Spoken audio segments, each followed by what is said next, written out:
एक मैंने क्रांतिकारियों पे कुछ लिखी थी पंक्तियाँ, कुछ क्रांतिकारी जिन पे विवाद बहुत है कि वो क्या है। तो मैंने पंक्तियाँ लिखी उनके जीवन से जुड़ी, फिर मैंने ये छोड़ दिया लोगों पर कि वो उस बारे में क्या सोचते हैं।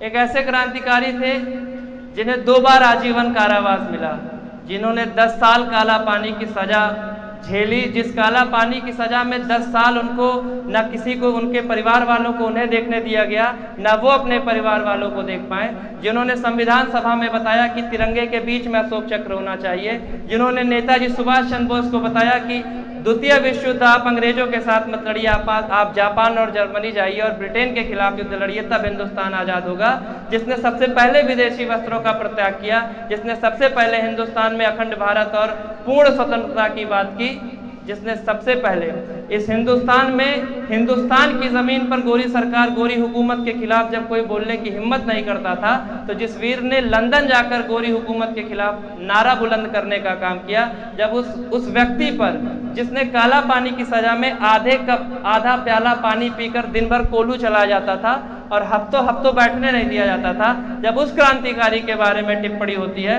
तब उसके बाद जब जो दर्द और पीड़ा होती है, भारत माता को दर्द और पीड़ा होती है, उस पर मैंने लिखा कि मैं घायल धरती माता की चीख सुनाने निकला हूँ, मैं घायल धरती माता की चीख सुनाने निकला हूँ। प्रथम व्यक्ति जिसने लंदन में गोरों को ललकारा था, प्रथम व्यक्ति जिसने लंदन में गोरों को ललकारा था, जिसने जलाया वस्त्र विदेशी स्वदेशी जिनका नारा था, जिनको 2-2 बार मिला था जीवन भर का कारावास, हेग के न्यायालय में जाकर रचा था जिसने एक इतिहास। पूर्ण स्वतंत्रता अखंड भारत के पहले परिचायक थे, पूर्ण स्वतंत्रता अखंड भारत के पहले परिचायक थे, पूजनीय वो वीर सावरकर आज़ादी के नायक थे, पूजनीय वो वीर सावरकर आज़ादी के नायक थे।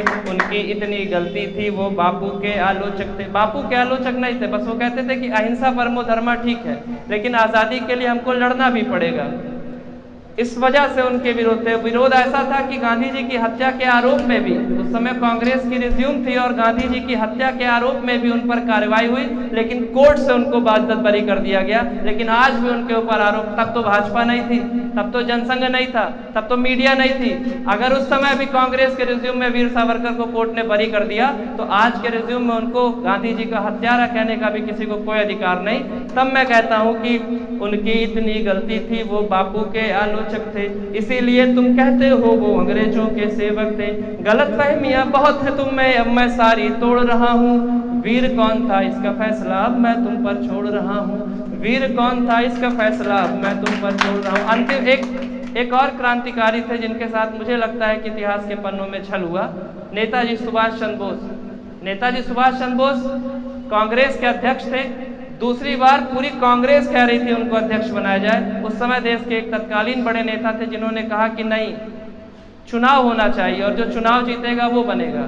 चुनाव होता है, नेताजी सुभाष चंद्र बोस के खिलाफ पट्टाभी सीतारमैया को चुनाव खड़ा कर दिया जाता है, उसके बाद भी नेताजी चुनाव जीत जाते हैं, लेकिन उसके बाद भी उनके साथ छल होता है, उनको ज़बरदस्ती इस्तीफा दिलवा दिया जाता है। उसके बाद अंग्रेज उन्हें जेल में डालते हैं, नज़रबंद करते हैं और नेताजी अंग्रेजों की नज़रबंदी से निकलकर बर्मा मलाया होते हुए जापान और जर्मनी पहुंच जाते हैं। जर्मनी जाकर के फिर वहाँ के हिंदुस्तानियों को इकट्ठा करते हैं, जापान के हिंदुस्तानियों को इकट्ठा करते हैं, भारत से कैप्टन मोहन सिंह की सेना को इकट्ठा करते हैं और सिंगापुर में आज़ाद हिंद फौज का गठन कर देते हैं। और इतना ही नहीं, दमन और द्वीप को आज़ाद करा लेते हैं और दमन और द्वीप में हिंदुस्तान के सैनिक जाकर के ठहरते हैं। इतना बड़ा जिसका स्वरूप हो, उसके बारे में हिंदुस्तान के लोगों को जानकारी ना हो और पीड़ा होती है। तब मैं कहता हूँ जिसने ICS की परीक्षा उत्तीर्ण की थी और उस नौकरी को लात मार दिया कि नेताजी ने जाने कितने लोगों को सम्मान दिया, माफी वो मांगे जिसने नेताजी का अपमान किया।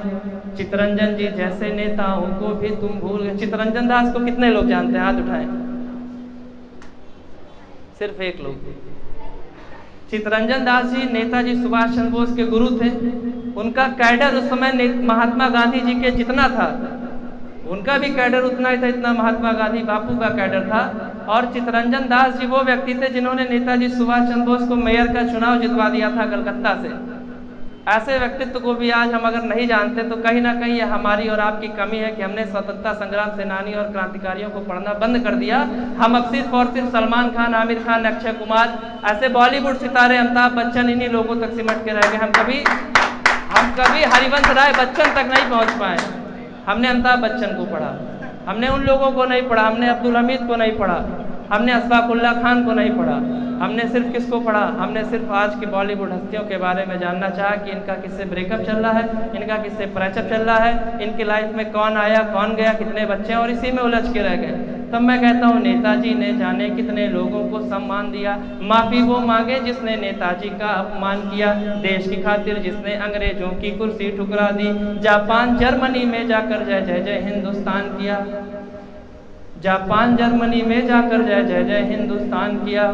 चित्तरंजन जी जैसे नेताओं को भी तुम भूल गए, चित्तरंजन जी जैसे नेताओं को भी तुम भूल गए। अरे जाने कितने माँ के बेटे माँ की खातिर झूल गए, रक्षक बनकर जिन लोगों ने भक्षक जैसा काम किया, इतिहास के पन्नों से कितने वीरों को गुमनाम किया। आज मैं इन कातिल लोगों की जात बताने निकला हूँ, मैं घायल धरती माता की चीख सुनाने निकला हूँ, मैं घायल धरती माता की चीख सुनाने निकला हूँ। एक दौर वो भी था देश में जब भगत सिंह को भटका हुआ नौजवान, आतंकवादी और न जाने किन किन शब्दों से पुकारा गया। तब जो पीड़ा मन में थी कि कौन था जिसने आज़ादी के मतवालों को बदनाम किया, कौन था जिसने आज़ादी के मतवालों को बदनाम किया, कौन था जिसने क्रांतिकारियों को आतंकी नाम दिया, कौन था जिसने भारत माँ की पीठ में खंजर भोंका था। आज़ाद की हत्या नहीं हुई ये अपनों का ही धोखा था। कौन बना था मुखबिर जिसने अंग्रेजों का साथ दिया, कौन बना था मुखबिर जिसने अंग्रेजों का साथ दिया। शेर था भारत माता का जिसको धोखे से मात दिया, शेर था भारत माता का जिसको धोखे से मात दिया। आज मैं ऐसे लोगों का इतिहास बताने निकला हूँ, मैं घायल धरती माता की चीख सुनाने निकला हूँ। अंतिम पंक्तियाँ देखिएगा कि जाने कितनी ही मौतों पर बेशर्मी का पहरा है। The Tashkent file, Netaji Subhash Chandra Bose की मृत्यु, ऐसे न जाने कितनी मृत्यु हुई जो आज तक गुत्थी सुलझी नहीं कि इनमें हाथ किसका था। जाने कितनी ही मौतों पर बेशर्मी का पहरा है, इन मौतों में हाथ था किसका राज बहुत ही गहरा है। लाशों पर इतिहास जानता है किस किसने खेला है, अंधों की बस्ती है, अंधों की बस्ती है, रहने वाला गूंगा बहरा है, अंधों की बस्ती है, रहने वाला गूंगा बहरा है। मैं उसी चरण को चूमूंगा, मैं गीत उसी के गाऊंगा, मैं उसी चरण को चूमूंगा, मैं गीत उसी के गाऊंगा, जो बता सके इन सबके पीछे कौन सियासी चेहरा है। अंतिम चार पंक्तियां कि लोकतंत्र की कुर्सी केवल सत्ता की परिपाटी है, लोकतंत्र की कुर्सी केवल सत्ता की परिपाटी है, इस कुर्सी ने मजहब जाति जाने क्या क्या बाटी है। पहले हम सब हिंदी थे, पहले हम सब हिंदी जनते, हिंदी हिंदुस्तानी थे, अब हम कुर्मी लाला बनिया यादव और त्रिपाठी हैं, अब हम कुर्मी लाला बनिया यादव और त्रिपाठी हैं। सोए हुए मुसाफिर तुमको आज जगाने निकला हूँ, मैं घायल धरती माता की चीख सुनाने निकला हूँ, मैं घायल धरती माता की चीख सुनाने निकला हूँ।